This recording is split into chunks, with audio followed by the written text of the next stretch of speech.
Picture this. You retire on a Friday with exactly $1 million. You've done everything right. The spreadsheet says you're set for 30 years. Then Monday, the market falls 30%, and you keep withdrawing to live. By year 10, you're broke. Now picture your twin. Same million, same spending, the exact same returns, just in a different order. Your twin dies at 95 with more money than they started with. Same math, opposite life. Here's the whole video in one line. What decides whether your money outlives you isn't your average return.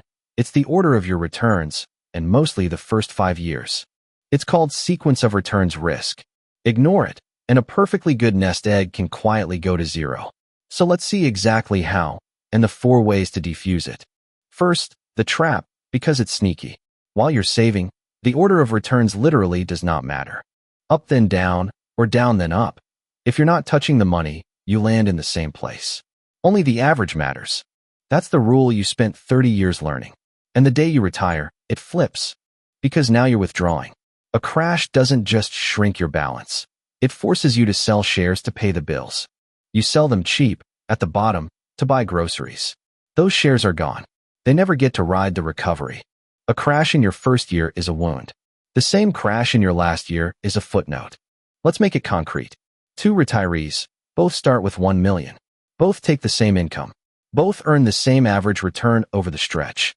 The only difference, retiree A gets the bad years first. Retiree B gets them last. Identical numbers, just reshuffled. Retiree B, good years first, builds a cushion so big the later crashes barely dent it. They end richer than they started. Retiree A, bad years first, draws down a shrinking pile, locks in the losses, and runs dry in about 20 years. Same average. Same withdrawals. One dies wealthy, one goes broke. The order did all of it. This isn't a thought experiment. Take a real retiree who stopped working in the year 2000 with $1 million. The dot-com crash, then 2008, both landed in their fragile early years while they were withdrawing. Even after markets recovered, by 2013, they had barely 700,000 left, down 30%, in what looked like an average decade. The man who discovered this has a name, William Bengen. In 1994, he created the famous 4% rule. And the whole reason for that rule was sequence risk. He set the number low enough to survive the worst starting years in history, like the class of 1966. So here's how you defuse it. 4 levers, and none of them require predicting the market. Lever 1. Guard the first 5 years like your retirement depends on it, because it does. This is the fragile decade. A great first 5 years makes you nearly bulletproof. A terrible one is almost impossible to recover from. Lever 2. Keep a cash cushion, 1 to 3 years of spending in cash or short-term bonds. When stocks crash, you spend the cushion instead of selling shares at the bottom. You give the portfolio time to heal. Lever 3. Stay flexible. In a down year, skip the inflation raise and trim the extras. Cutting spending a little in bad years does more for your survival odds than almost anything else you can do.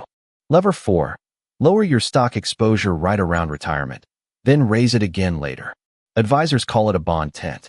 You're softest in the fragile decade, so you carry the least risk exactly then, and re-risk once you're safely past it. Now, the honest counterpoint, because doom sells and I'd rather you had the truth. Sequence risk is real, but it's not a guarantee of ruin.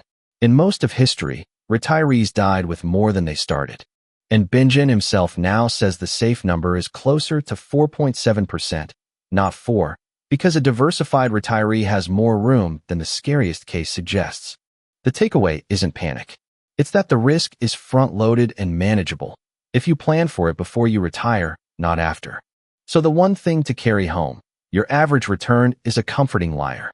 The order is the truth, and the first 5 years hold most of it. Protect that window, cash cushion, flexible spending, a little less risk early, and the same market that breaks one retiree quietly funds another. That's tonight's working theory, a new one every night at 7. In the comments, if you're near retirement, how many years of cash would let you sleep at night? And to be clear, this isn't financial advice. It's just the public math. Run your own numbers and talk to a professional before you move real money. This video was made with the help of AI.